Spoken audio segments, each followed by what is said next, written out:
Hello everyone, welcome to Let's Discover It. This is Arya Singh and today we will discuss about a major topic of class 8th Geography NCERT.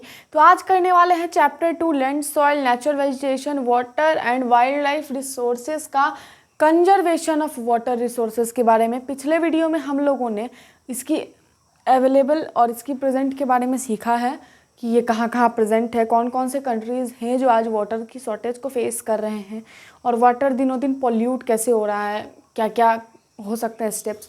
तो इसका हमने एक introduction पिछले video में cover किया है, आज हम इसको डिटेल से करने वाले हैं। तो चलिए वीडियो को स्टार्ट करते हैं। तो कंजर्वेशन ऑफ वाटर रिसोर्सेज, फिर कंजर्वेशन का टर्म आया है यहाँ पे। फिर एक बार बोलूँ, कंजर्वेशन का मतलब होता है संरक्षण। संरक्षण मतलब वाटर का कंजर्वेशन।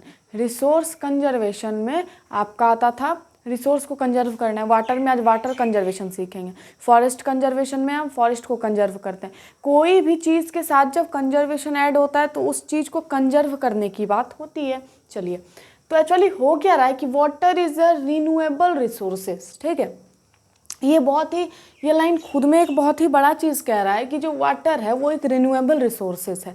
तो रिन्यूएबल रिसोर्सेज जो हमने चैप्टर 1 में सीखा था वो था कि renewable resources is a type of natural resources that renewed और रिप्लेनिश्ड क्विकली।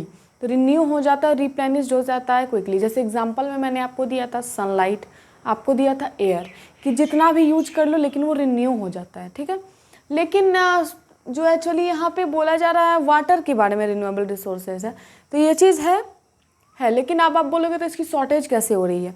हमें इसे कंजर्व करने की जो आज आ गया ये दिन कि हमें वाटर को कंजर्व करना पड़ रहा है। वाटर की शॉर्टेज बहुत सारे कंट्री आज फेस कर रही है। तो ऐसा क्यों?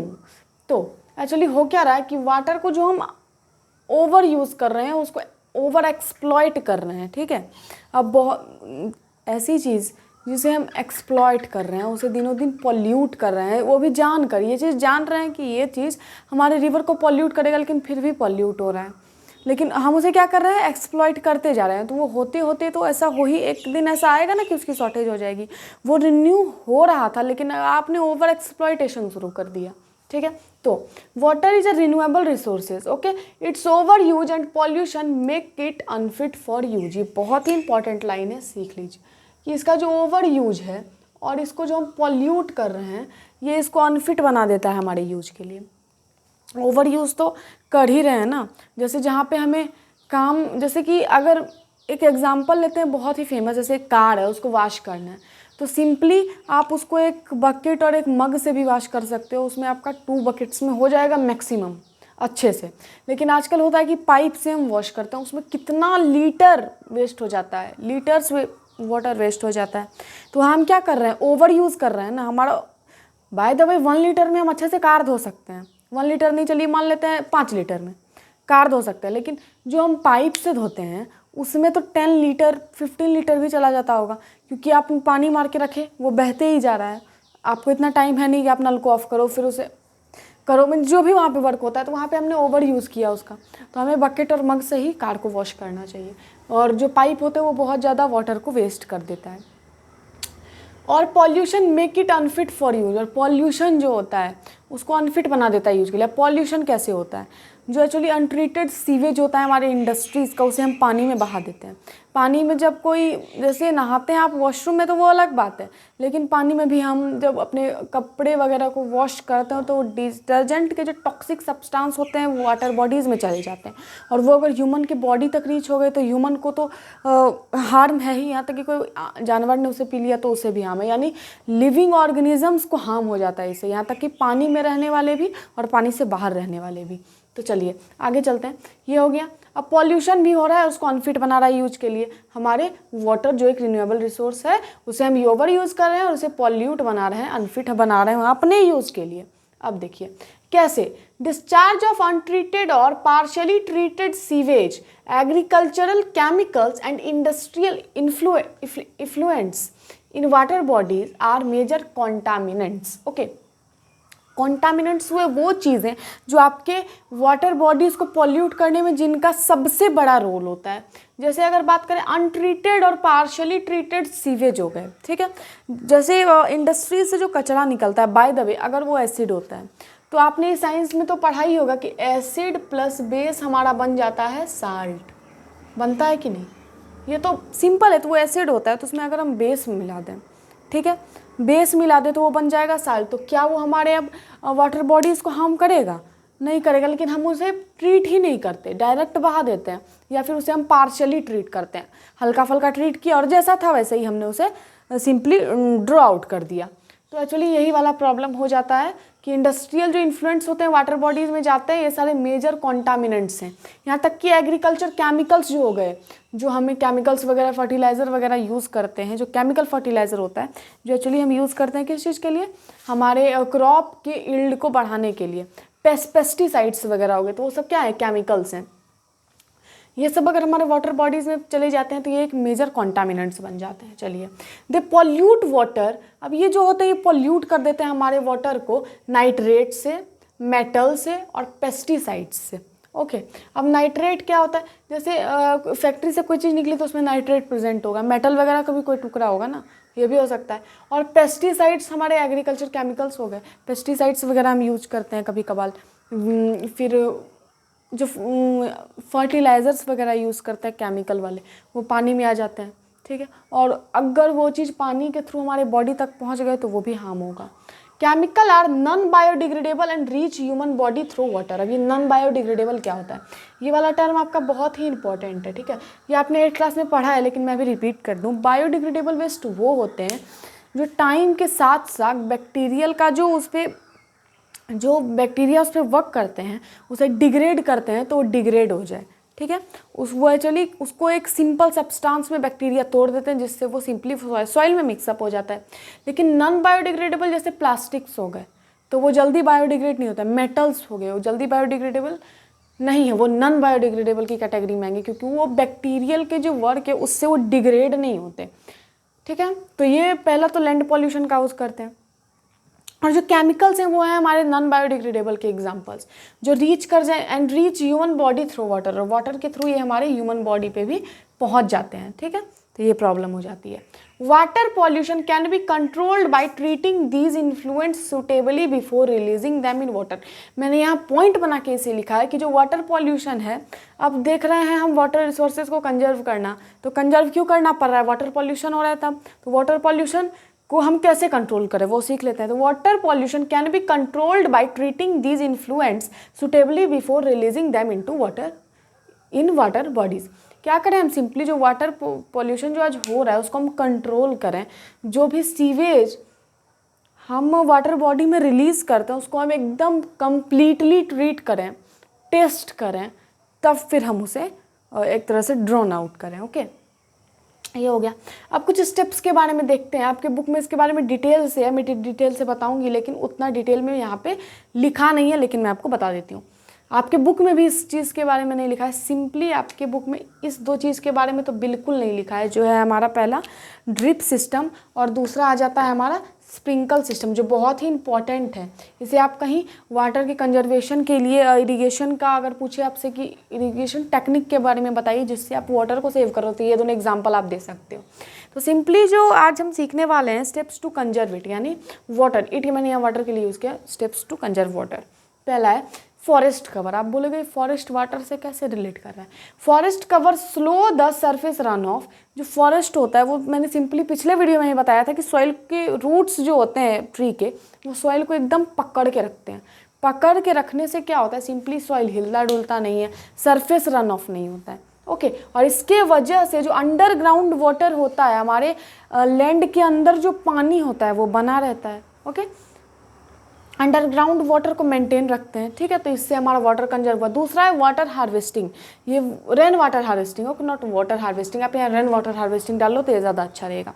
रेन वाटर हार्वेस्टिंग एक्चुअली में क्या होता है ना, चलिए यहाँ लिख देते हैं एक बार।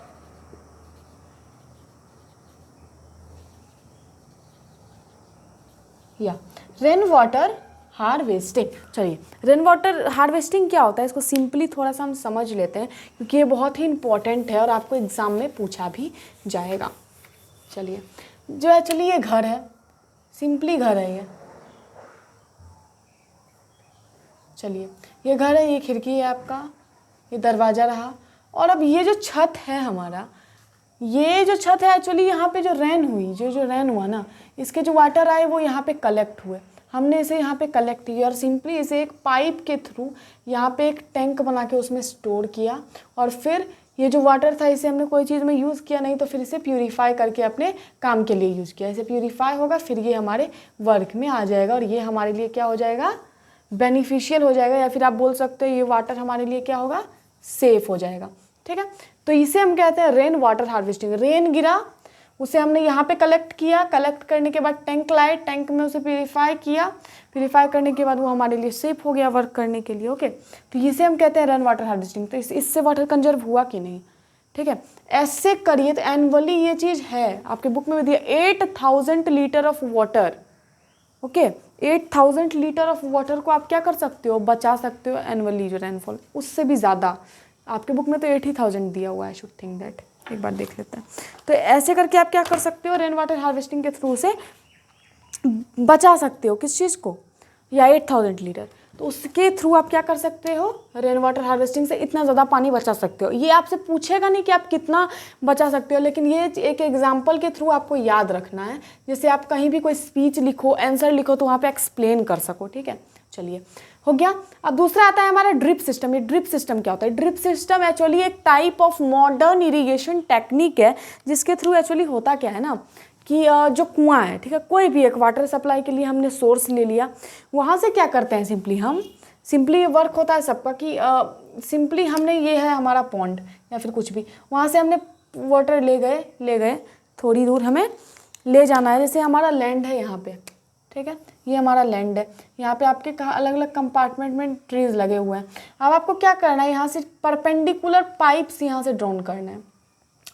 परपेंडिकुलर पाइप्स ड्रॉन करने के बाद सिंपली इन परपेंडिकुलर पाइप्स ये हो गए, अब इन्हें ऐसे करके आप ऊपर ले जाना है, और यहाँ पे गोल सा रोटेटिव नोजल्स लगाना है। ये रोटेटिव नोजल्स कुछ ऐसे बिक करके देखा तो ऐसा रहेगा, इसके अंदर पूरा एकदम होल रहेगा जिससे वाटर निकलेगा, और ये रोटेट करेगा, यानी गोल गोल घूमेगा कुछ ऐसे, और इससे जो पानी होगा, ये परपेंडिकुलर पाइप्स हमारे पूरे खेत में लगेंगे, यहाँ भी एक लगेगा, यहाँ भी एक लगेगा, तो एक्चुअली पूरा लैंड बड़ा होगा तो पूरे में लगेगा। वो धीरे धीरे जो वो नोजल्स होगा वो रोटेट करेगा, और वाटर उससे फोर्स लगा के निकलते जाएगा, और झरना के जैसा स्प्रिंकल करके आपके पूरे लैंड में फैल जाएगा। उससे क्या होगा, ना तो वाटर आपके खेत में पूरा भर जाएगा, और एक तरह से बोले तो ईजी वे में without any drop of wastage of water आपका जो लैंड होगा वो इरिगेट हो जाता है। ठीक है, तो इसे हम कहते हैं स्प्रिंकल सिस्टम। ठीक है, ये हुआ स्प्रिंकल सिस्टम, क्योंकि वाटर यहाँ से स्प्रिंक कर रहा है। ठीक है, ड्रिप सिस्टम दूसरी चीज़ है, अभी ड्रिप सिस्टम छोड़ देते हैं, लास्ट में बताऊंगी, क्योंकि ये दोनों एक दूसरे रिलेट कर रहा है। पहले स्प्रिंकल समझ लो। स्प्रिंकल मतलब होता है स्प्रिंक करना, कोई भी चीज़ जब छिलकता है उसे स्प्रिंक करना कहते हैं। तो वाटर जब ऐसे करके पूरे खेत में आपका फैलता है तो वो आता है हमारे स्प्रिंकल सिस्टम के कैटेगरी में। ठीक है, ये भी एक तरह का मॉडर्न इरिगेशन टेक्निक है। अभी मैंने स्प्रिंकल सिस्टम बताया, ओके, कंफ्यूज मत होना है ड्रिप सिस्टम और स्प्रिंकल सिस्टम है। कैनाल देख लेते हैं पहले। जो कैनाल होता है उसे हम सिंपली इरिगेशन के लिए यूज़ करते हैं, जो वाटर के लॉस को मिनिमाइज करता है। ठीक है, बाय द वे अगर हम एक कैनाल बना लें ऐसे करके, तो इससे क्या होगा कि हम जो कैनाल ड्रॉ करेंगे उससे वाटर की जो हल्का फुल्का जो वाटर वेस्ट हो जाता है वो बच जाएगा। ऐसे अगर पाइप यूज़ करते हैं तो होल के कारण या फिर कहीं पाइप एकाएक खुल जाने के कारण बहुत ही ज़्यादा वाटर वेस्ट हो जाता है ना। तो अगर हम कैनाल करें तो वो वाटर हमारा सेव हो जाता है। ठीक है, अब देखते हैं ड्रिप सिस्टम। स्प्रिंकल सिस्टम समझ गए। अब ड्रिप सिस्टम सिंपली क्या होता है, इसमें भी एक वाटर सोर्स से हम परपेंडिकुलर पाइप लाते हैं, लेकिन इसमें क्या होता है, सिंपली ड्रॉप बाय ड्रॉप। ठीक है, ड्रॉप बाय ड्रॉप एकदम रूट के जगह पे। जैसे अगर देखें हम एग्जाम्पल के लिए, बहुत ही इंपॉर्टेंट एग्जाम्पल है ये,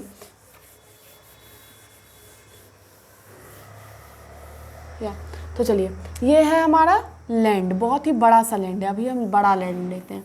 लैंड के बाद ये हमारा एक वाटर सोर्स है, चलिए कुआं ले लेते हैं। ठीक है, कुआं अच्छे से बन नहीं रहा है, आपके समझाने के लिए मैंने बनाया। ठीक है, अब ये कुआं, यहाँ से हमने परपेंडिकुलर पाइप ड्रॉ किया, परपेंडिकुलर पाइप्स हम कुछ ऐसे करके ले गए। ठीक है, ले गए। अब इसके बाद क्या किया हमने, ऐसे करके एक ले लिया। अब यहाँ पे इसे एडजस्ट कर दिया, यहाँ पे ऐसे एक छोटा सा होल दिया। अब क्या होगा कि जैसे यहाँ प्लांट है, ये हमारा प्लांट है, सॉरी ये प्लांट है हमारा,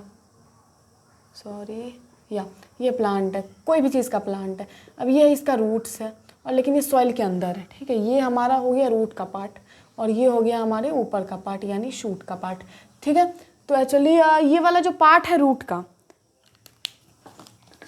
ये वाला पार्ट रूट का, सिंपली क्या होगा ना कि ये जो ड्रॉप होगा वाटर का वो यहीं पे गिराया जाएगा, जिससे ये हमारे रूट में चलाया जाए और रूट के हेल्प से फिर पूरे प्लांट के पार्ट में चलाएगा। तो ये ड्रॉप बाय ड्रॉप गिरता है प्लांट के रूट में। इसमें तो वाटर का लॉस होता ही नहीं है। वाटर लॉस की बात करें तो हमारे ड्रिप सिस्टम में, किस सिस्टम में, ड्रिप सिस्टम में ये होता ही नहीं है। ये इतना अच्छा टेक्निक है और वो जगह के लिए तो एक तरह से बोले तो ये बूम टाइप का है, ठीक है। क्यों पता है? क्योंकि ये वाटर कितना ज़्यादा कंजर्व करता है। वो जगह जहाँ पे इवेपोरेशन बहुत ज़्यादा काउज करता है वो ड्राई प्लेस है, जैसे राजस्थान वगैरह हो गया, तो वहाँ पे ड्रिप सिस्टम का यूज बहुत ज़्यादा किया जाता है क्योंकि वहाँ वाटर की शॉर्टेज है, ठीक है। तो एक चल हो गया है complete drip system, sprinkle system अच्छे से समझ लीजिए, वाटर हार्वेस्टिंग, ये 3 चीज़ बहुत इंपॉर्टेंट है। इसकी डेफिनेशन भी आ सकती है एग्जाम में, ठीक है। चलिए, अगर ये वीडियो पसंद आया हो तो लाइक करिए, शेयर करिए अपने फ्रेंड के साथ। चैनल पे नए तो चैनल को सब्सक्राइब करिए। From this side Arya Singh.